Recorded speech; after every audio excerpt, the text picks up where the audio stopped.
that, we'll go back to the morning presentation. I think the questions that many of you asked were not all addressed.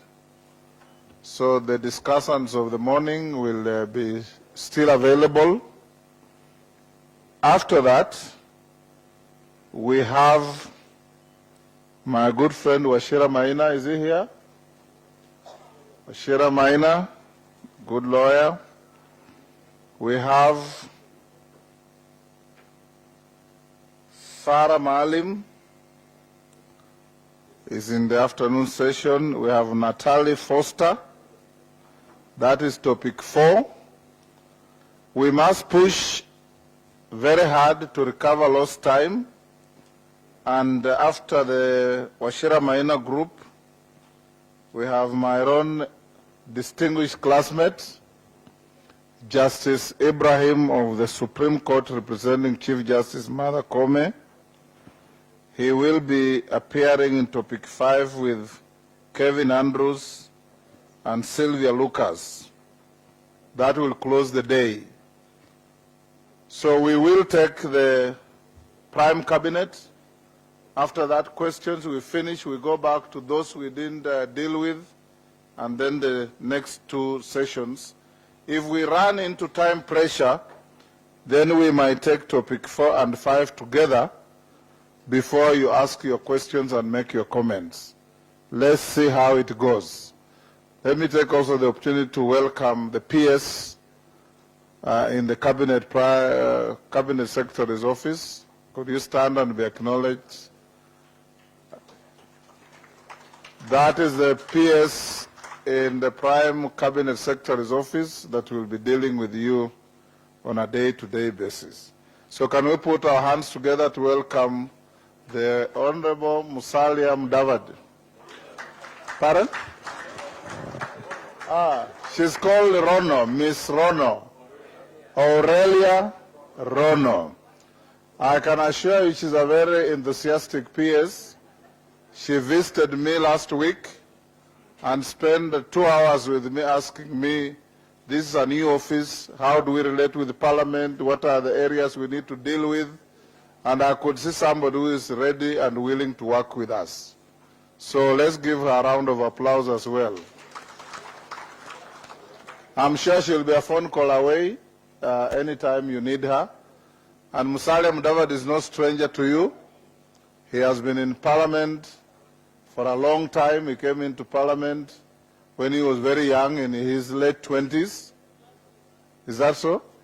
Yes, in his late 20s. He has scaled the heights of leadership in this country. He was Minister for Supplies and Marketing when he was below 30. He became Minister for Finance. He became Minister for Transport and Communications as it was then. He served as Minister for Agriculture. He served as a Vice President. It matters not. Then eventually he served as the Deputy Prime Minister in the Nusumukate government. And now he is our Prime Cabinet Secretary. Welcome, the Honorable Musalia Mudavadi.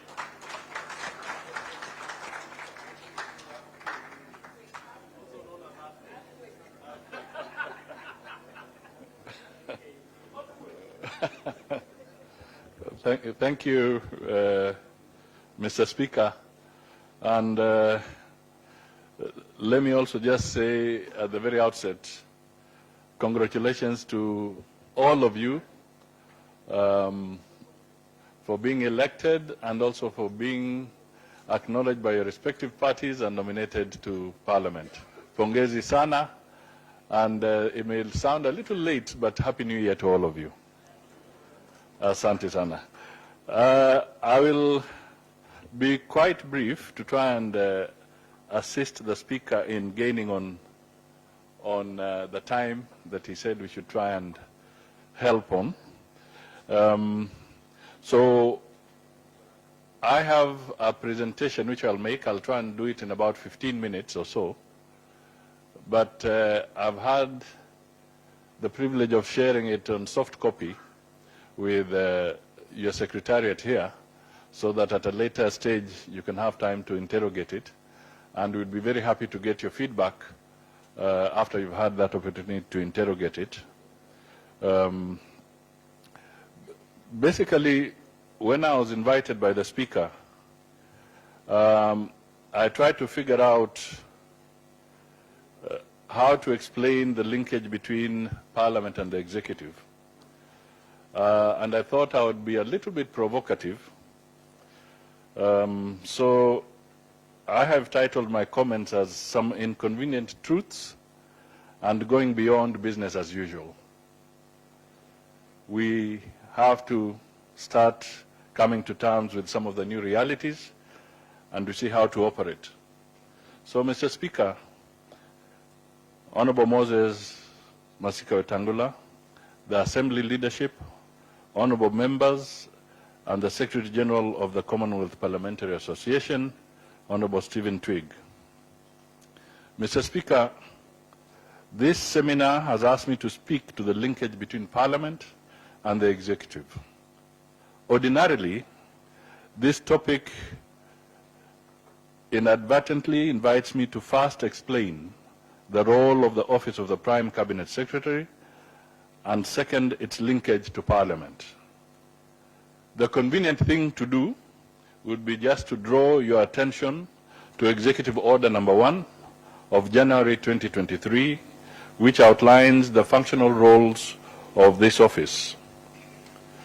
And these are coordination and supervision of government ministries and state departments, overseeing the implementation of the national government policies, programs, and projects, chairing and coordinating national government legislative agenda across all ministries and state departments in consultation with and for transmission to the party coalition leaders in Parliament. I'll also be chairing the Principal Secretaries Committees and engage in the supervising and technical monitoring and evaluation of government policies and programs. I would then easily tabulate how these functions intersect with the roles of Parliament in legislating, representation, allocation of national revenue, and oversight roles that gel with executive roles of originating bills and implementation of legislation, policy formulation, and service delivery. However, to do justice at this important seminar, I have recently learned through a fresh happening in this forum and my own earthquake phenomena experience that sometimes you need to be destructive in order to construct. That change comes only after discomfort. I have therefore deliberately tweaked the title of my presentation, as I said, to read Linkage Between Parliament and the Executive, Some Inconvenient Truths, Going Beyond Business as Usual. Let me touch on some of the inconvenient truths. The Constitution is 12 years old. But how often, as leaders, have we or do we reflect on Chapter 6 on leadership and integrity? Specifically, the following articles. Article 73, responsibilities of leadership. 74, the oath of office of state officers. 75, conduct of state officers. 76, probity of state officers. 77, restriction on activities of state officers. 78, citizenship and leadership. 79, legislation to establish the Ethics and Anti-Corruption Commission. 80, legislation on leadership. Further, how about Article 10 and its 17 national values? The obligations on representation of the people in Chapter 7, the fidelity of Chapter 12 on public finance, Chapter 13 guidelines on public finance management, and the subsequent laws that operationalize these chapters of the Constitution. If I dare ask, how many of us can recite 2 national values? The inconvenient truth is that these chapters and the articles in the Constitution on leadership activities are adhered to in default rather than in observance. Could it be that they escape our attention because they are inconvenient to our well-being? Let's take the following issues, for example. Corruption. It is no secret that corruption has been a persistent problem in our country. As leaders, we must be prepared to face it head-on. The second one is lack of political will. Often, we take political will to mean risk. In policy implementation, we hesitate to take bold decisions in the best interests of citizens, out of fear of the unknown or simply because a policy does not align with personal or political interests. The other thing is lack of transparency. Lack of political will is a cousin of lack of transparency in public processes. And lack of transparency has an uncle in corruption. When processes are opaque and not easily accessible to the public, citizens suspect incestuous relationships and cannot trust or even hold leaders accountable. Let me also touch on political polarization. Political polarization is very detrimental to decision-making in resource allocation. Consensus in policy-making and legislation is the casualty of political polarization in favor of inertia and myopia. Hence, in a highly polarized political landscape, with different ethnic and regional leadership, often taking opposing positions on mundane issues, and decision-making slows, and the scales are tilted unfavorably against national development. Let us also look at briefly the issue of inadequate policy coordination. Inadequate policy coordination is a twin to lack of skills and expertise, capacity in policy initiation and implementation. In such an environment, coordinated outputs are difficult to some public officials. Thus, government ministries, agencies, and departments work in silos, leading to duplication, turf wars, and inefficiency. This is when the death of effective policy initiatives, implementation, evaluation, and monitoring occurs. Lethargy then occupies public offices rather than skilled officers, and blame games are formalized as government communication. So, how does the office of the Prime Minister sit in this background that I've put across? The coordination and supervision of government ministries, state departments and agencies' role is not only just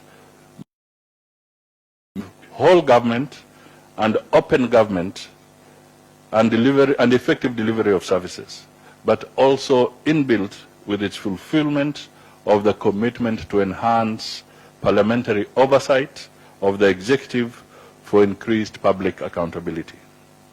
In this role, the Office of the Prime Cabinet Secretary has direct and indirect links to Parliament through the twin function of chairing and coordinating national government legislative agenda across all ministries and state departments and chairing the principal secretaries' committees.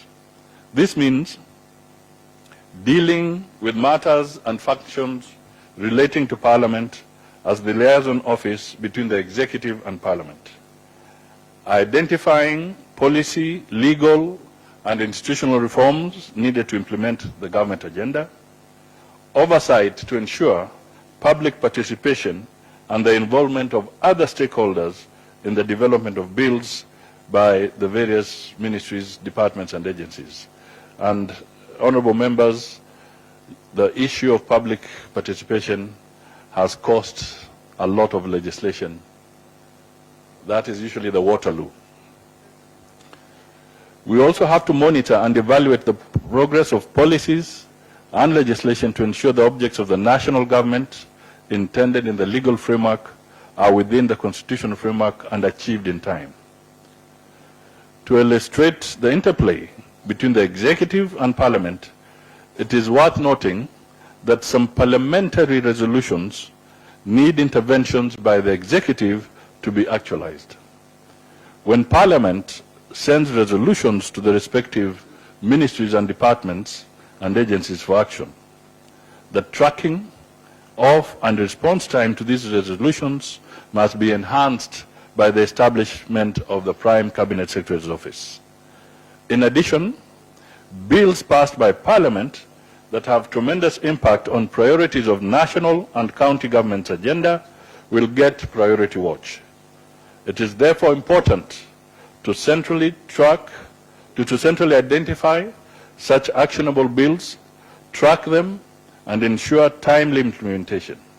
A fully fledged State Department for Parliamentary Affairs has been created for this purpose, and I'm happy that the Speaker has introduced the Permanent Secretary here, the Principal Secretary. And this department is tasked with communication of policy directions to Parliament, development and implementation of a framework to track and monitor bills for legislation in Parliament, ensure quality research and analysis to advise on existing legislative gaps, and ensure action and response to instructions and requests from Parliament. Complementing that department is the State Department of Performance and Delivery Management, which will deal with matters of performance contracting and delivery of public services within the executive, as well as oversight the implementation of national government policies, programs, and projects. This is why, and it's important for Parliament to note this, is that the Office of the Prime Cabinet Secretary hosts oversight agencies that include the Government Delivery Services. This was previously the PDU, the State Corporations Advisory Committee, the Inspectorate of State Corporations, and the Performance Contracting and Monitoring Unit. These are agencies that will be available for us to work with you. Now, in order to appreciate how the Office of the Prime Cabinet Secretary can help to improve execution of House resolutions, we have done a review of the status of the implementation of the House resolutions from the 12th Parliament. And this is what we found. The 12th Parliament sent 247 items for action by various ministries, departments, and government agencies. To date, items marked as not done are a monstrous 135. That is 54.7%. And out of this, 65% of the 135 items were first tabled in Parliament more than 3 years ago. Ongoing items are 34%, which translates to 34, which translates only to 13.8%, and those done are 78, and it translates to 31.5%. This, on average, is a completion rate of only 31.5% for resolutions spanning more than 5 years since tabling, and therefore one can see clearly that there is a very low implementation rate of parliamentary resolutions. In the matter of fast-tracking Parliament resolutions, we will intervene in the following manner. We will incorporate a resolutions tracker into its overall tracking tool dashboard to ensure that is the office's tool, to ensure that the visibility of resolutions is maintained until action is completed. We will be requesting Parliament to also copy our office any communication they make with the various ministries, departments and agencies, so that we can also assist in the follow-up. We will want to carry out regular consultations with the House in matters that need prioritization and fast-tracking. We will also, through the Principal Secretaries Committee, provide a platform to resolve multi-sector stakeholder or multi-stakeholder complex issues, because, as I said, sometimes people work in silos, so this office will provide an opportunity for us to collate all these issues and deal with them as we should. Detailed proposals for the implementation framework, mechanisms and strategies to improve the engagement between the executive and Parliament are in a soft copy, as I indicated to you, and we have handed them over. They'll be attached to these remarks that I'm making. In the meantime, to make the executive and Parliament liaison process more productive, I would request that Parliament could review its communication processes to rope us in. Parliament should constantly update our office on its committees and House calendars with the aim of us assisting and making sure that scheduling and reporting and presentation dates by various ministries is handled effectively.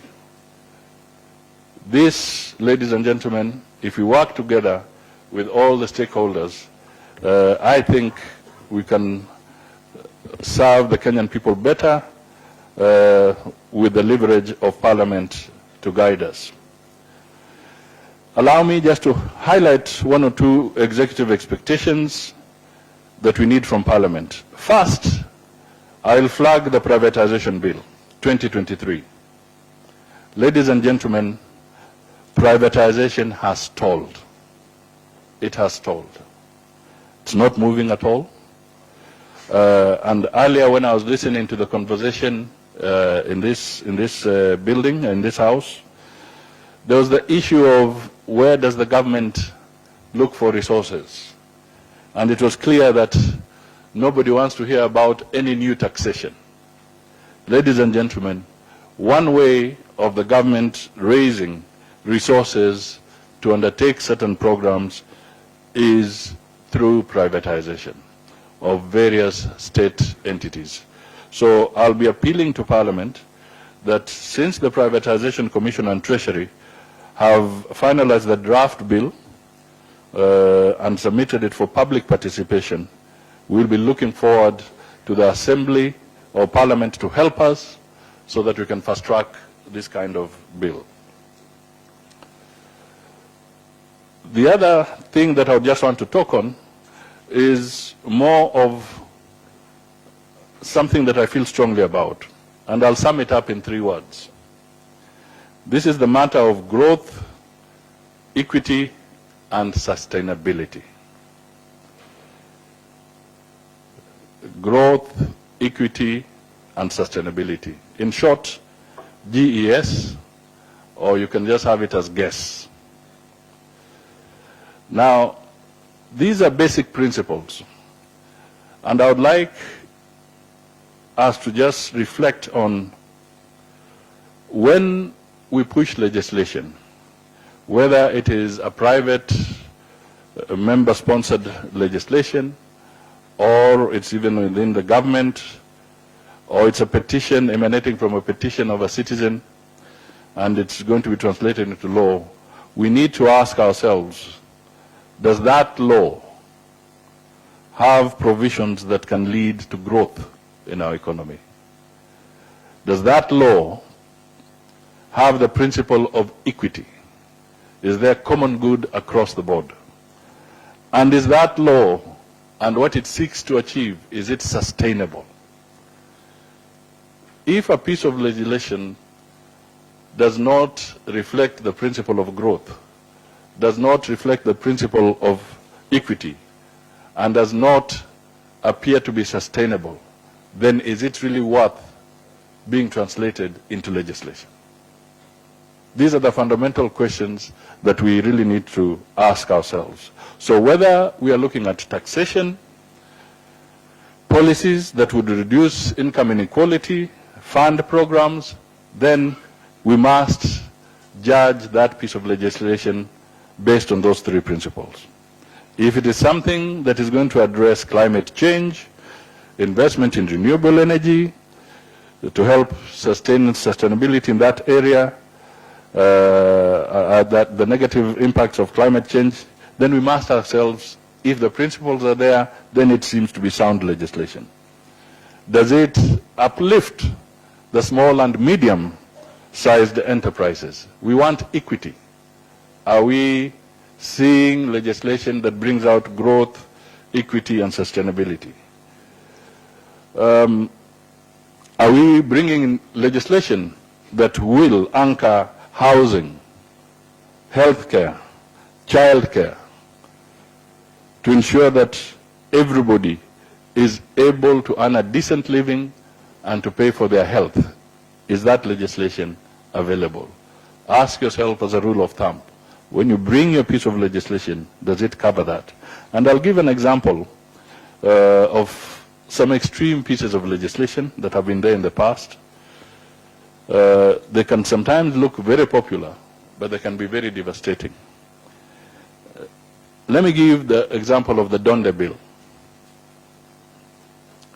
The Donde Bill, which was a buzzword in the country for some time, was a bill that sought to try and reintroduce price controls in the system, but starting with interest rates. So it looked very popular. Everybody would like to pay a loan, but at a modest interest rate, including me. But at the end of the day, it was a piece of legislation that disrupted the entire economic fabric, and it actually caused a curtailment of foreign direct investment and even foreign assistance to the government of Kenya until Parliament, I think it should be was it the 11th Parliament?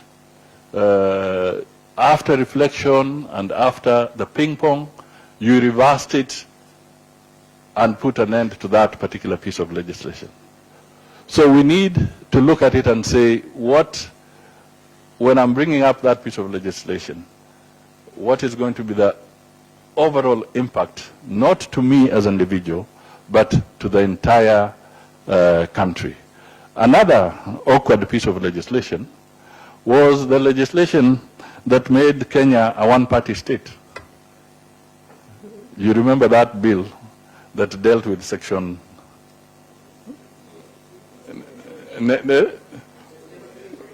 Yeah, 2A. You remember that piece of legislation, you know? Again, it sounded popular. It was rushed, you know, and we pushed it, but, you know, as a nation. And the consequences were severe because it was a serious aggression on democracy and constitutionalism, and it was so damaging that, again, the international community walked out on Kenya until that piece of legislation was repealed 10 years later. So you count the number of years lost when people are haggling over that, the impact on the country's reputation, on the country's ability to harness direct investment and so forth. So, ladies and gentlemen, I was just trying to highlight some of these things. Not that you don't know. I know you know about it. You think about it every other time. After all, you're the one sitting in the hot seat in this context. But it is sometimes not too bad for us to remind ourselves that at times broad consultation and the public participation envisaged in the Constitution will be very, very helpful. So the office of the Prime Cabinet Secretary is there And as I think it was the speaker and somebody who brought it out, I offer myself to you on this one as somebody who is a politician. I've also been a member of parliament. I've been a minister. I've been a political party leader. I have been a presidential aspirant. I've been the shortest serving vice president. But all this wealth of experience, I think if we partner with you, if we work with you, we can help in getting very critical legislation that is beneficial to the people of Kenya out of the way. And we can also make it useful. So I come back to my 3 principles: growth, equity, sustainability. As you reflect, as you debate here, if you can persuade the nation that there is growth in your legislation, there is equity in your legislation, and it is sustainable, then I am sure we'll be on the right track and we'll be able to change things for the better in this country. So, ladies and gentlemen, I think I'll end there. I hope I've helped in minimizing the loss of time, but I wish you success in your deliberations, and I hope we can engage further and see how we can improve to deliver for the people of Kenya. And please send us your feedback once you get access to this documentation. Asanteni sana, and have a good afternoon.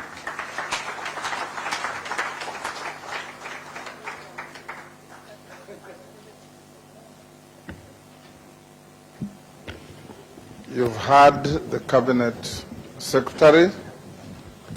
Any questions, comments? We'll take the first 3. Robert Mbui, Bissau, Shakil Shabir. We can take 4. I'll take 1 from the other end. That is who?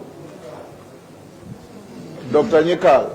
Okay, let's take the first 4. Can you pass the microphone to... Yeah, thank you, Mr. If there's a question, you ask 1. If there are comments, you make 1. I'll be very brief, but since I'm the first one, thank you very much, Mr. Speaker. Thank you very much, Prime Cabinet Secretary. In your discussions, I've not heard you mention the committee of the House that deals with implementation of motions and resolutions of the House, which is a committee of implementation. That I just wanted to mention that it's important that you link with them. But I have only one issue, Speaker. I'm a member of the Committee of Delegated Legislation.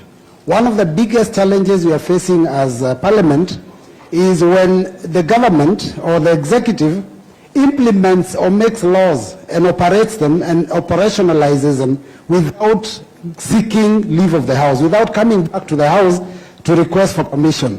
Because in every law that we make, we always allow some part for delegated legislation or subsidiary legislation. Now, because we are still on recess and we are about to go back, I want to bring to your attention that the Ministry of Education has been one of the biggest culprits of that behavior, that they keep implementing decisions without the House. And right now, as we are speaking, the new system of education, the CBC system, the children of this country under the junior secondary school, suddenly just after the elections, we made a decision to put them in primary schools. Now, what is happening, Prime Cabinet Secretary, is that the children who are supposed to be... Okay.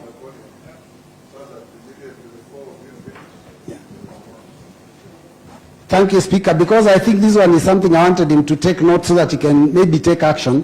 What has happened, Prime Cabinet Secretary, is that they have collapsed our schools, our primary schools, so that not every primary school is a center for JSS. which means that the children that were in some of the schools are being forced to go to other institutions. Now, I don't know how you're going to handle that because it's really urgent, and it's one of the things that already parents are up in arms all over the country. That is one of the issues I think you need to address quickly so that we can be sure that our children will go to the right schools and this problem can be resolved. Thank you very much, Mr. Speaker.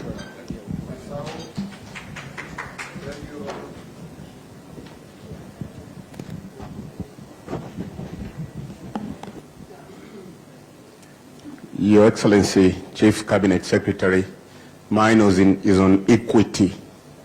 You mentioned about Parliament ensuring that there is equity. But looking at your very central role in government, do you have mechanisms in place to ensure that there is fair distribution of resources so that one corner of this country is not sort of overdeveloped and leaving others behind? An example, as your office taken stock on the development, past development, current development, just to realize that there are other places that have not realized the developments we are talking about. Simple example, infrastructure. So I think basically on equity, we'll need to see, or we'll need to understand how your office will be driving that process so that to ensure fair distribution on resources across the Republic. Thank you. Thank you. Shakil Shabir.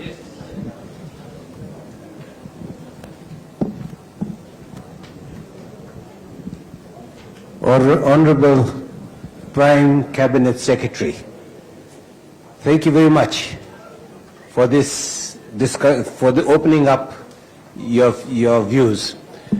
The concern that I have, I am very pleased to see that the bridge is being formed. It is the person behind the proposal that makes the difference, and I'm quite enthusiastic that bridge that you're forming between the executive and legislature is going to be one which is going to be fruitful to us both.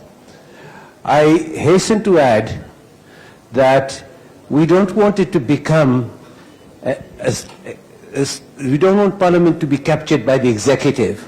You know, Honorable Mudavadi sir, I've known you for a very long time. You're following an example of what we really did not want.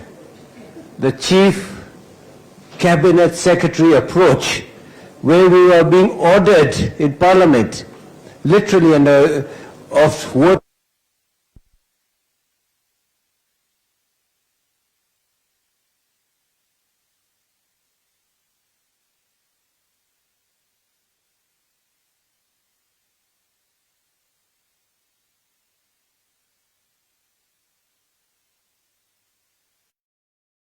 deficit parliamentarians against corruption, and I will be seeking to working with you as part of Parliament to develop our initiative further.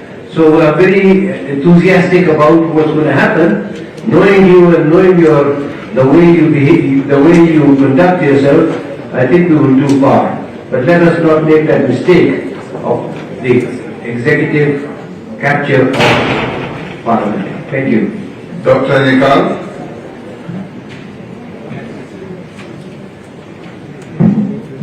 Thank you, Prime Cabinet Secretary, for educating us on what the role of the office is. But I will two questions and one comment that needs a much of detail. You say it is coordinating the legislative agenda across government before it goes to Parliament. How then does it link with the Office of the Attorney General? Number two is also chairing the Committee of Permanent or Principal Secretaries. Again, if that is the case, how does it link with the Office of the Secretary of the Cabinet and the head of Civil Service? And lastly, the issue of gas growth, equity and sustainability, where we pass laws that actually later on found actually not to be actually destructive. Does that just not mean that we as parliamentarians, when we're discussing these laws or these bills, particularly at the committee stage, do not actually consider them seriously. If that has to go back to the executive to make sure that the laws before they come to us are that effective or not destructive, then what does it say about our work as members of Parliament? Thank you. You can thank take you. those for now. Thank you. Some are comments and some are points of emphasis. I think I want to say that the issue of the delegated legislation is critical, and maybe the lawyers in the House can all to the Attorney General. His opinion or advice is that normally delegated legislation would lapse after a 10-year period, yes, and it would require a review and further consultations. So the window that can be there is, I think, a slight extension to be able to allow the relevant departments to take into account current circumstances and liaise with Parliament so that that can be dealt with in a proper way. And this is one of the reasons we are here, so that we can start engaging more fairly and legally on some of these issues. I think I will take up the issue of the Ministry of Education with the Cabinet Secretary for Education, because you raise a very fundamental point. Let me say that I'll look at it, talk to him, and we can respond to you on that one. The issue of equity from Honorable Bissau. It is through collaboration and proper interrogation of bills or pieces of legislation or even policies that we can decipher whether there is a fair proportion of the principle of equity reflected there. And I do agree with you, and that is why I brought it here, that can we just revisit those three principles: growth, equity, and sustainability. We need to ask ourselves as Parliament, the bills that we have passed and the ones that we intend to pass, do we reflect equity? Do those bills reflect the balance and the proper accommodation of all parts of the country? Or have we been pushing bills that are detrimental to some other parts or to some segments of our society? And this is why I'm really emphasizing that let us look for that principle of equity in our legislation. I want to assure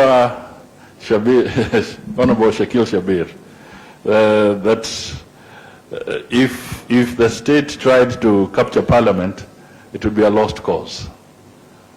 We should not go there. We should not even think about it. Parliament must be independent. And this morning, the comments that came from the speakers, it's very clear that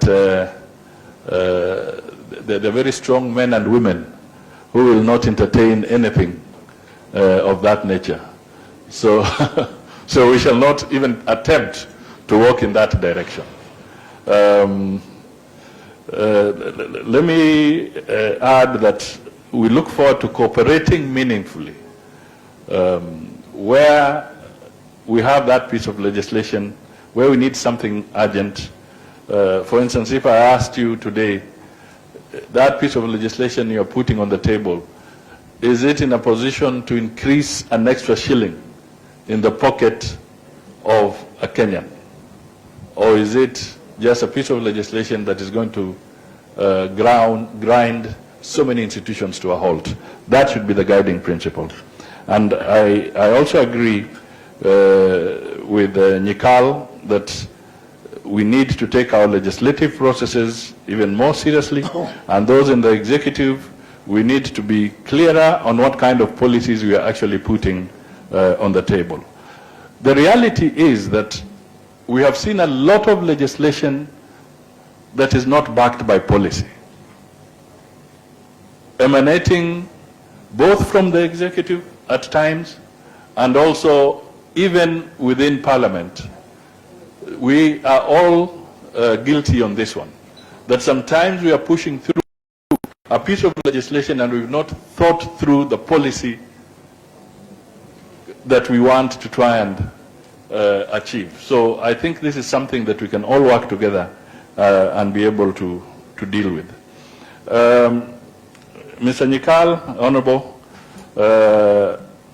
I think the fact that we will be able to get government working more cohesively on cross-cutting issues, I think is very important. Principal secretaries are usually the pivot point when it comes to policy formulation and even the implementation as ministries. And a forum or a platform that allows proper integration on those issues and canvassing and conversations would be very, very helpful. For the in the committee that we are setting up, because the structure we are setting up is such that we can work not in silos but with others, and we'll work very closely with the Office of the Attorney General. The Office of the Attorney General is our principal drafter. They are the key, at the end of the day, any piece of legislation will pass through their hands. What we want to try and do is to fill a gap that relates more to the policy formulation and the internal consultations that needs to be undertaken before the Office of Attorney General does its final drafting. That is, it may appear thin, but that is an area that we've noticed that it becomes quite a challenge. Sometimes if you just push a bill to the Attorney General and you have not thought through it, it becomes a problem. Yeah. Thank you, Prime. I think, just for emphasis, the point of Robert Mbui, before we take another round, just 1 minute. We have a lot of regulations out there drafted by people in parastatals, even in cooperative societies, in ministries, and in other government agencies. The exclusive authority to make law under our Constitution is vested in Parliament. At the national level, National Assembly and Senate, and the county assemblies. Courts always make laws through judicial pronouncements that become precedents that we follow. I think Robert Mbui was also driving towards the point that, are you now able, as a new office, to communicate to all government agencies, including ministries, that under no circumstances should they sit and make regulations and impose them on wananchi, some with even financial obligations, without taking them to Parliament? For Parliament to look at, we have committees of delegated legislation that will then formulate them into law. I think, Robert, that is one of the points you're driving. Is that correct? Yes. Thank you, Mr. Speaker. We are well guided. Yes. Yeah. Madam is taking note. Okay. So now we can take another 4. Looks like the Prime Cabinet will stay here for a little longer than we thought. I'll take the gentleman at the end. Who is that, Mheshimiwa? Kwenya. I'll take Bensuda. I'll take Rindikiri. And I'll take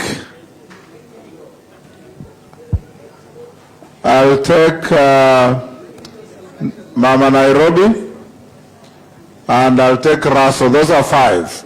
We'll do another round after that. And the next round will be the last. Okay, start from where we started. 1 question or 1 comment. Okay. Thank you, Mr. Speaker. My question goes to the Prime Cabinet Secretary, and is on an issue that you've just raised on the issue of regulations.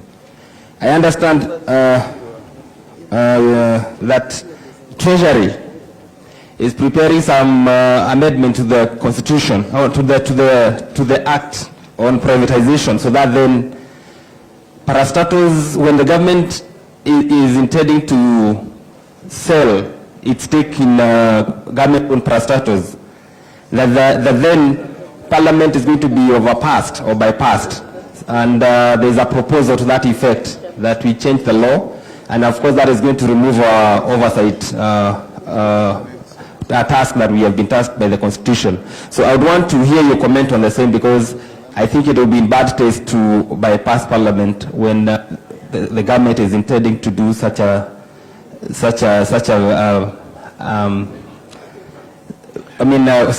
intending to sell its stake to the public.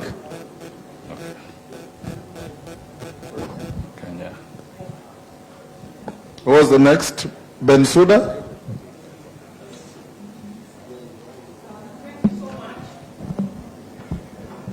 For the presentation, I would like to ask from the monitoring perspective. I'm glad that you've mentioned that in your Cabinet Secretary you're going to ensure that monitoring unit is set. Number one, what are the strategic objective approaches that you are going to use or employ to ensure that the issues which are touching on policy do not have stalemate, because you are the link between the Parliament and executive?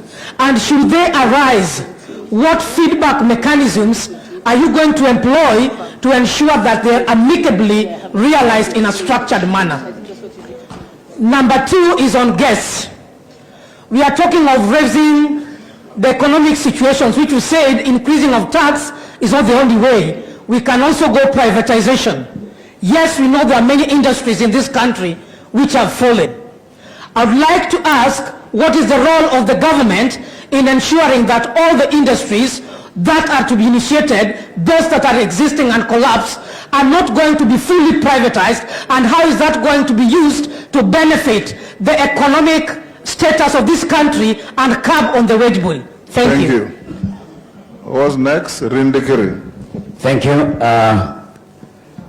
Our Prime Cabinet Secretary, I lays on an issue that we all have suffered under. There are so many commissions in this country.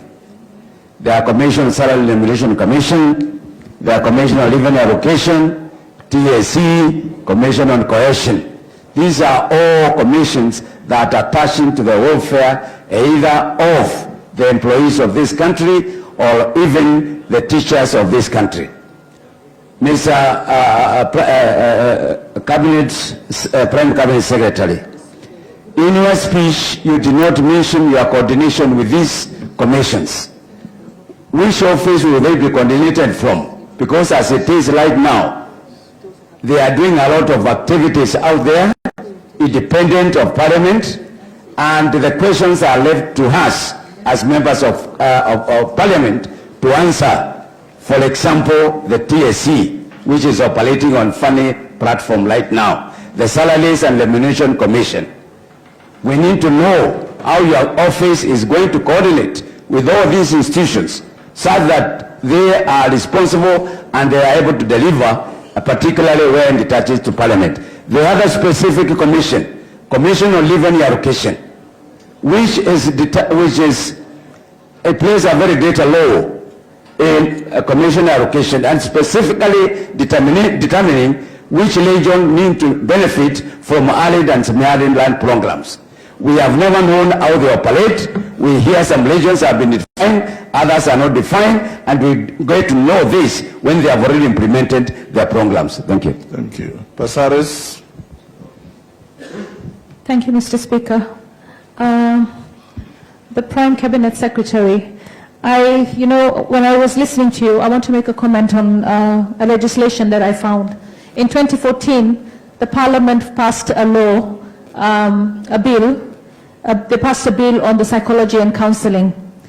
And when we came to COVID and we realized that mental health was a big issue, and I came to find out about this bill through some counselors out there in Nairobi, that there is this bill and it has never been implemented, and if it could be implemented right now, it could really help us deal with mental health. So I actually I got a copy of the bill, I wrote to the Ministry of Health, and I said, look, there's this bill, can you implement it? And they said, no, we do not have a budget. So later on, towards the end, the CS then, Mutari Kagwe, appointed a board. But for me, I feel that if you want to have growth, equity, and sustainability, we have to take a bill, not just to policy, but also to budgeting for it, so you can actually be able to implement it. Because can you imagine how many Kenyans are suffering right now with mental health challenges, and we've not put resources into the Psychology and Counselors Act, and it took us more than 5 years to even think about how can we implement that act. There's so many things that happen in that area where we also put investments, like we had a hospital that had stalled for over 30 years, and this was when I went to the then budget committee chair, Ichungwa, and I said, look, there's this hospital, can you find me at least 500 million to complete it in Nairobi that has been stalled for over 30 years, even before Mama Lucy it was started. And then he found the resources, and eventually it was built. But the Ministry of Health did not know about it. Nairobi County did not know about it. It was a project of the Public Works then. So I feel that your role, your office, if it's going to look at legislation, it has to go beyond, so that we can also find the laws that exist, because there's some really good laws that have been passed, but they're just sitting. They've not been implemented, there's no budget. So I wonder whether your office will also play a role in making sure that that happens. Thank you. Russell? Thank you very much, Mr. Speaker. Prime Cabinet Secretary, my question is about public participation. Every time the law is passed, it becomes an act, then it is being challenged in court. The question I want to put to you, because you will be majorly organizing the heart of government in terms of crafting these laws, the shape and form that public participation is likely to take. Secondly is, in the tail end of all parliaments, bills are rushed, they become law. Then the next parliament, when it comes to being, it challenges those laws, and people on the street say those bad laws were passed by parliament. How are we going to avoid to pass laws at the dead end of the night only to be challenged in court? Finally is the omnibus bill. I think for the old members, what government attempts to do, if you want to pass bad laws, you snake things in the omnibus. How are you going to assure us that actually, instead of omnibus, we can actually even pass laws or bills that are 2 or 3 liners that address a single issue? Thank you, Mr. Speaker. Thank you, Prime. You can now go. Thank you. I just want to emphasize the first aspect of Kwenya,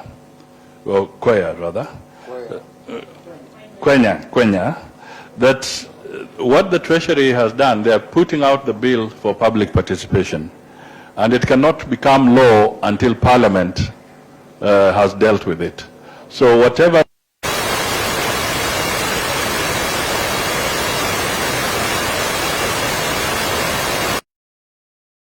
Parliament, and therefore Parliament will have the last word on that piece of legislation. And I hope the concerns that you have can then be taken care of. The same issue also comes to the Bensouda question on privatization. That perhaps is a topic that I would request that Parliament maybe give it a special day sometime, because there's usually the debate around privatization as to what is a strategic enterprise, what is not a strategic enterprise, and in the process we have categorized these that way, but some of them are just loss-making entities, and we are sustaining people there, just paying salaries, and at the end of the day they are not doing anything.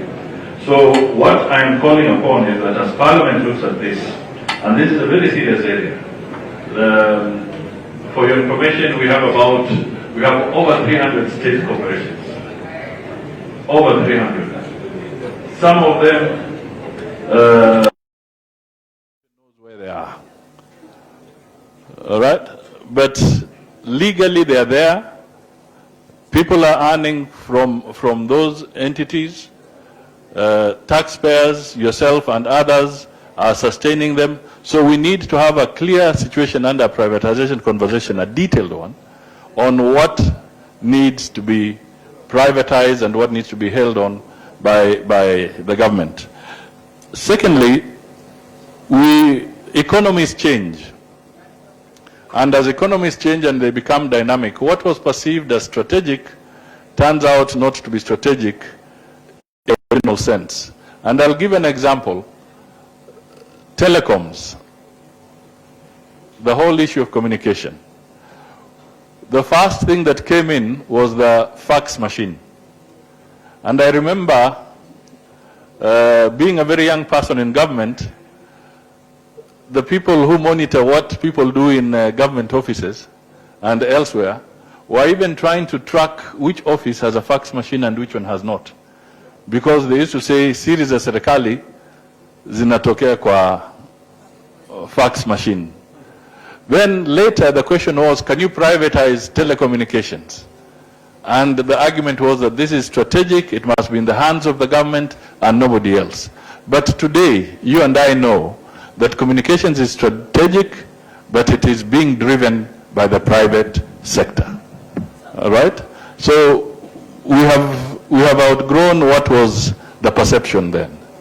And there are so many other examples one can give in that field. So we need to have an engagement where we can then handle this question in more detail. For instance, KPLC is a monopoly, a distribution monopoly. But before, KPLC used to be both a generation and distribution.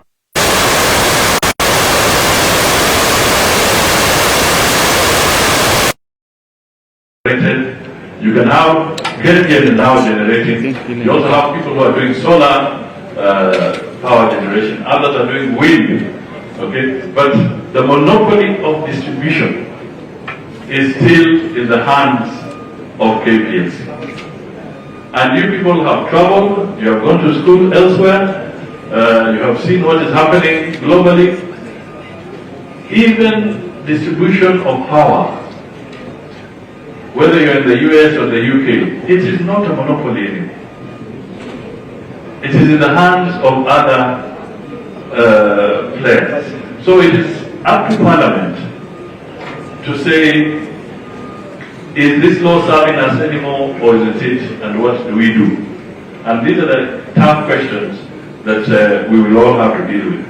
I hope I have assisted a little bit in that area, but it's too complex to finish in one sitting. I would really encourage, Mr. Speaker, at some stage, a thorough discussion on privatization would be very, very important for Parliament, because at the end of the day, it cannot take place without Parliament giving its support. Mr. Honorable Rindikiri, I just want to say that I'm being very cautious because those are constitutional commissions. Some of them are constitutional commissions and they're independent, and I don't want to try and purport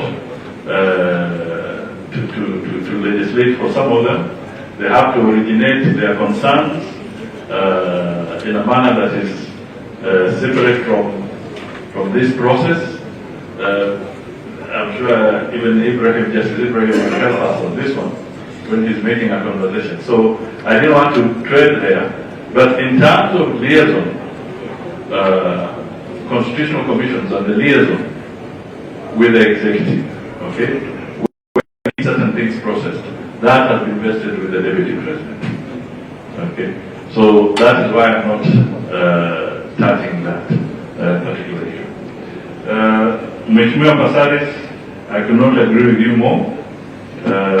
This is why I was saying that there are a lot of pieces of legislation that will require tracking so that they can be actualized. We also have to make become much more thorough in seeing whether they are funded or whether they are not funded. For instance, one of the questions that always comes up at the cabinet level is that when you submit a cabinet memo or you want something approved, you have to state whether there are financial implications or not. If there are financial implications, either to a bill or to a particular program, then you must explain how you intend to fund that particular program. So I think it's absolutely essential that what you're saying, can we back our legislation, and if Parliament can also be very clear and interrogate the issue of financing, and that brings in the third aspect of my GES, sustainability. Whatever we are putting on the table, is it sustainable financially? Is it sustainable through the budget? Or what are we putting on the table? I also want to touch on Barroso's message. Actually, we need help. We need help because I think working with you, and I thought Parliament had made an attempt, but I don't know, the relevant committee may have made an attempt. Have we really defined how to actualize the requirement in the Constitution of public participation? Have we defined the parameters of stakeholder? I don't know whether the relevant committee of Parliament may have done that, because frankly speaking, I think collectively we need some legislation with this issue of public participation and stakeholder engagement. Let us unbundle it and let us be able to give it some legal framework that can help everybody. So I think we are going by a court ruling or court precedents on this particular issue. That is what is really guiding public participation issues now. But maybe this is the time to actually put it into legislation. Finally, I can only say that it is true that the omnibus bill can sometimes be used for mischief, and let us all work to make sure that that does not happen, because I think there are guidelines from the Speaker and from the standing orders on what should constitute or qualifies to be in an omnibus bill. I think this particular parameter has been overstretched, and sometimes you find that a bill that should literally be a standalone bill is being sneaked into an omnibus bill. And I think that is something that Parliament can deal with through the standing orders and the regulations. Asante. Thank you. Honourable members, in the interest of time, I think we'll end up here with the Prime Cabinet Secretary. And I'll invite the Deputy Speaker to take the floor for the next topic as I see of the Prime Cabinet Secretary. Deputy Speaker, you go to the next topic.